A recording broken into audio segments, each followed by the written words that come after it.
So Brilliant. Okay, we're live now. fantastic. Thank you for filling. Welcome to this morning's Breath Library session. This one is a really exciting one because, as you can see, there is two of us, and Lianne has come along to talk about female breathing. But before we get started, as always, there's just a couple of announcements. And on the next event that we have, which will cover breathwork, meditation, and sound healing, is our very own Sound Healing Coven, which is on the 25th of November. It's 9:30, it's half a day. You'll have a gift, but also you will have a chance to do breathwork with us. We'll have meditations, and we're going to have an incredible experience with sound. There's going to be gongs, crystal singing bowls.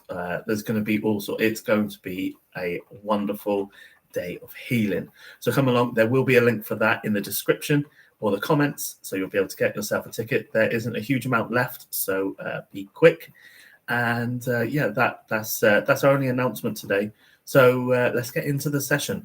So we're here with Lianne, and we normally talk about breathing and lots of different aspects of the breath, but today it's really important that we're going to delve into the topic just a little bit of female breathing. So I'm going to hand over to Lianne. Thank you, Tom. So good morning. It's really lovely to be here and be able to share this information with you. So very similar to Tom, I've done a lot of breathwork training. I've trained with the amazing Ed Harold on breath as medicine, using breath to heal the body. I've also trained with the Oxygen Advantage, so understanding what functional breathing really means. And I also have done some extra training with the Oxygen Advantage, which is all about female breathing. And I think the first question I get asked really when I tell people that is, what, do women breathe differently to men? And almost kind of sniggering at that. And the answer is 100% yes. So it's something I'm really passionate about. So in very simple terms, Tom has amazingly taken you through, by the way, this is Dave, if you can just see him. There we go. Tom has taken you through loads of breathing techniques over the months and has shown you how they can reduce anxiety, how they can increase focus, boost energy, and all of them are a brilliant addition to your toolkit. But actually, pretty much every bit of research on breathing, there's only 6% has ever been carried out purely on women. In fact, through most of science, women are excluded from studies because, in inverted commas, they muddy the waters. And we muddy the waters because we do not operate on a straight line system. Women are operating on a cycle, which causes them to have different psychological and physiological responses depending on where they are. So women have a different internal clock to men. So men will operate on a 24-hour cycle. So their testosterone levels will peak and decrease over a 24-hour period. And as that happens, they may notice some boosts in energy. They may notice some lulls in energy. But pretty much for 24 hours, it's exactly the same. And then that just keeps repeating. So unless Tom was ill or hadn't slept, or there was a real reason for him to not be feeling on form, what would happen is if we tested Tom's breathing today, assuming he is physically in the same place in 2 weeks' time, his breathing would be exactly the same. And that is not the same for women. So women absolutely have testosterone. And by the way, testosterone is the highest amount of hormone we have. We tend to think that it's a male hormone. It isn't. It's women have testosterone too. And so women have a 24-hour cycle with testosterone, but we also operate on an average 28-day cycle as well. And so over 28 days, what happens is we have several hormones peaking and troughing over that period. And as an average, what happens if we operate on a 28-day cycle, that's average. So some of us might be 24, 25 days. Some of us might go to 35 days. What happens is for the first half of the month, our levels of estrogen keep increasing. up until the point of ovulation. And as estrogen increases, what happens is we start to feel more energetic, we feel more focused, we're actually stronger, we perform better. So the first half of the month is really our let's get going kind of month, kind of period. Once we ovulate and we have a peak of testosterone at ovulation, so generally around day 14 or whenever you're ovulating, you will feel more confident because of that little spike of testosterone. Then what happens is the estrogen starts to drop off gradually over the following 2 weeks. Just a few days after the estrogen starts to drop, we have a spike in something called progesterone. And progesterone is the hormone we produce with the body having the intention that we are likely to get pregnant. So every month the hormone is produced in the hope that we have created a baby. And so progesterone will start to spike, and progesterone helps reduce pain. Progesterone makes us feel, in the early stages, makes us feel like we want to clean and nest and all of that stuff. And then as progesterone and estrogen continue to decline, we start to notice those traditional negative effects of coming up towards our period. So we notice things like a lack of energy. We notice that we are more emotionally sensitive. Our mood can fluctuate and change. We notice that we perhaps don't want to be social, that we want to hunker down and wrap ourselves in a duvet and not see anyone. And that's because of these decreases in hormones that start to make us feel a little bit more introverted. At the same time, the decrease in those hormones start to change our physiology as well as our psychology. So progesterone has a really interesting impact in how it makes us breathe, which is, of course, what we're most interested in here. Because progesterone is a respiratory stimulant. And what that means is that when we are experiencing that spike of progesterone, and it's in the part of your cycle which is known as the luteal phase, so let's just as an average say around week 3, what happens is because it's a respiratory stimulant, we start to overbreathe. So it makes us far more sensitive to carbon dioxide. And as we become more sensitive to carbon dioxide, we feel like we need to breathe faster. Now, of course, most of this is subconscious. We're not aware that we're doing this. But what I found really interesting, what I found really interesting is that when I was understanding this flow and this cycle, things started to click for me. So all my certainly kind of teen life, I have had a few days every month where I have felt anxious for no reason.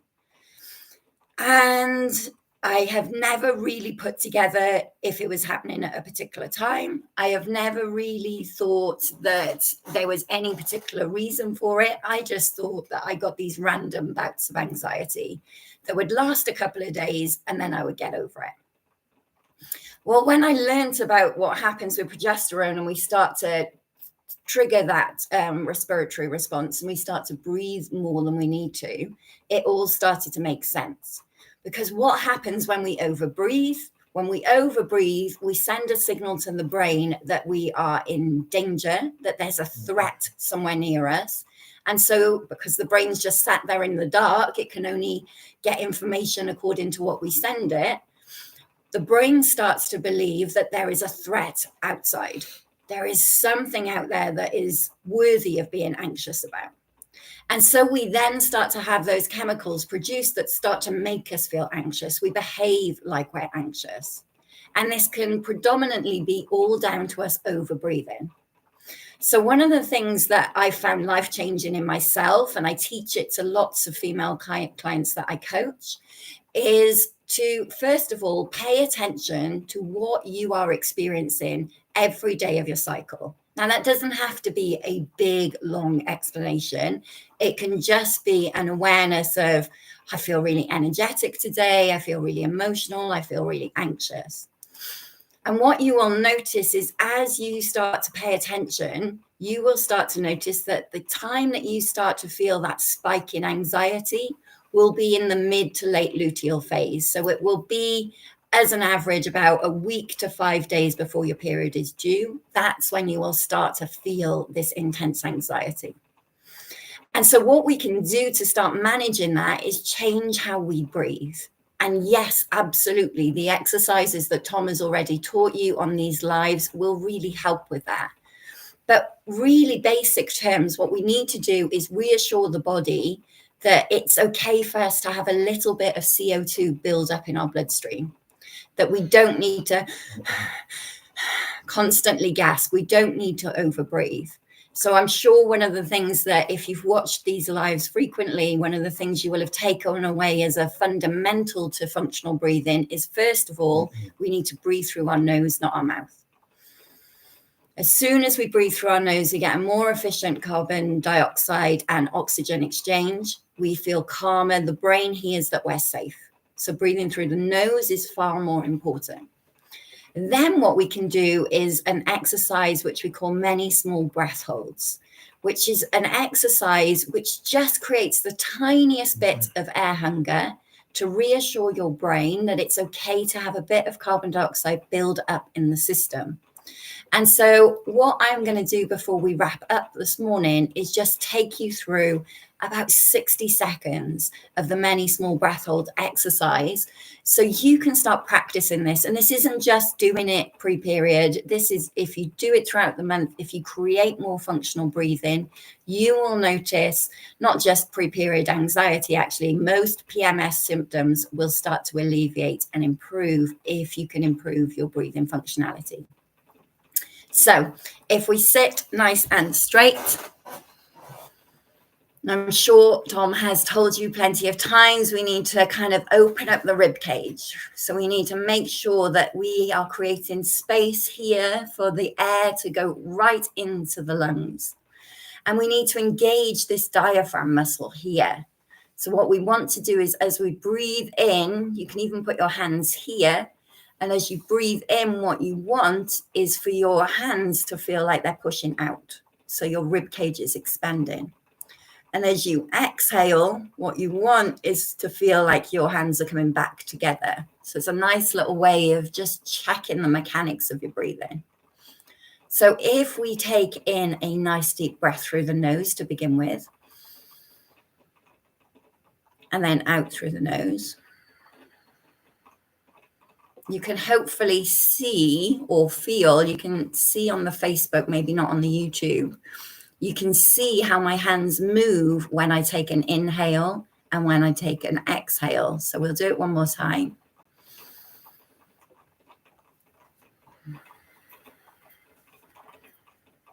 And that's great because we got the biomechanics of the breathing here really working that diaphragm muscle.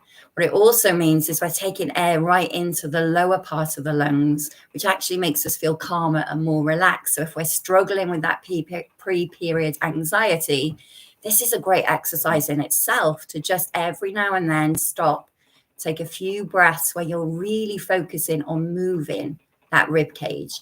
As we breathe in, it goes out. As we breathe out, it comes back together. Okay, now we've got that. What we're going to do is a little exercise called many small breath holds.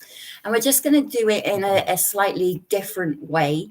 And what we're going to do is we're going to gently breathe in through the nose, gently breathe out through the nose. And then after we've exhaled, we are going to hold the breath for the count of 5. Then we're going to breathe back in. We're going to breathe back out.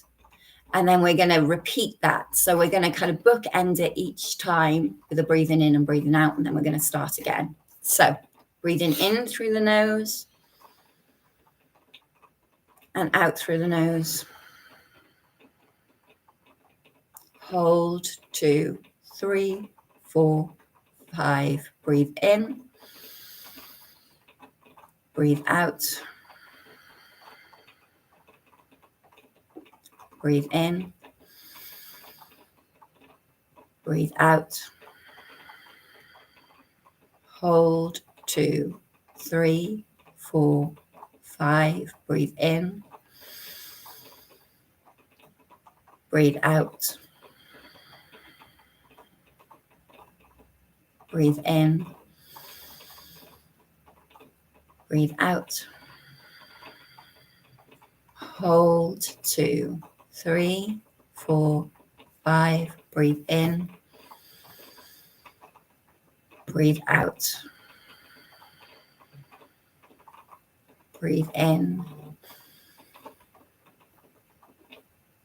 Breathe out. Hold 2, 3, 4, 5. One last round. Breathe in. Breathe out. Breathe in. Breathe out. Hold 2, 3, 4, 5. Breathe in. Breathe out. And then return to normal breathing. It's a really beautiful, simple exercise for focus. Actually, it really helps you to get off to sleep as well.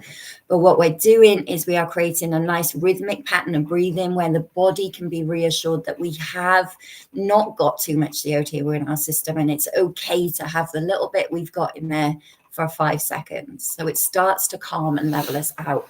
So it's an exercise I use all the time, but certainly in that mid-luteal phase, definitely do it a lot more to help reassure my brain that it's okay. I've got enough oxygen. I'm okay. I don't need to overbreathe. So I hope that's been interesting. I could talk about this subject all day. There is so much. We have barely scratched the surface. But the thing I would really like you to take away from this is that women are not small men. We don't have the same physiology. We therefore don't behave in the same way. If you are performing mentally or physically for the first half of your cycle, you will perform way better than in the second half of your cycle. And again, I work with women that really punish themselves and feel bad about that, but that's just the way that we are built. We are not built for this 9 to 5, 24-hour cycle. We are built for this longer monthly cycle where we use that peak in the beginning of the month, and then we start to be kinder to ourselves in a second half of the month. If you have any questions at all, you can reach out to me either through the page or get onto our website and we can have a little chat. And if you want to have a one-to-one session with me to help you with your PMS or your perimenopausal symptoms, then I'm sure Tom will put a link in the bio and you can book a free half-hour conversation with me. I think we've got about 6 of those available. Yeah. So I will hand back to Tom and say thank you so much for being here with us today. Over to you. So thank you very much. Absolutely fascinating. It is something that as a man I'd never have to deal with, think about. So learning all this stuff is incredibly useful to help me understand, living with Lianne, and in a really nice way, understanding, how it is different for the both of us. Lianne also mentioned that, if you wanted to start to keep a little bit of an eye on how your breathing is throughout the month, then you can go through the channel or the Facebook page and you'll go down and you'll find where you can do the Bolt test or the respiratory rate test. And these are a good one. These tests are a good thing to do in the morning. So, and then just keep a note of your score and you'll see it move up with your cycle, depending on where you are at that. So probably start at day 1 and then just keep a track, and then you'll be able to see how that changes and how your breathing changes over the month. If you have any questions, obviously you can come to both of us. You can book a session, like Lianne said, as a free 30-minute session. The link is in the description and it will be in the comments, depending on where you're watching.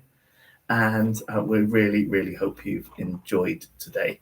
As another quick reminder, on the 25th of November, the Healing Coven, and it's all about the healing. Oh yeah, the Healing Sanctuary. So yeah, we've renamed it. It's because it sounds it's we've been upgrading it, so it's and everything that comes with it.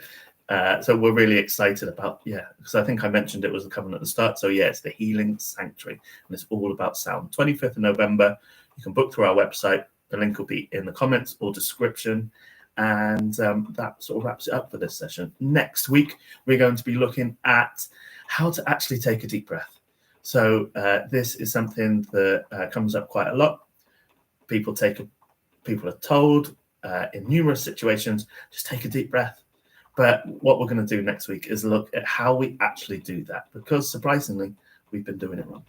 So hope you have a great weekend and you enjoy this session, and we'll see you soon. Bye. Thank you.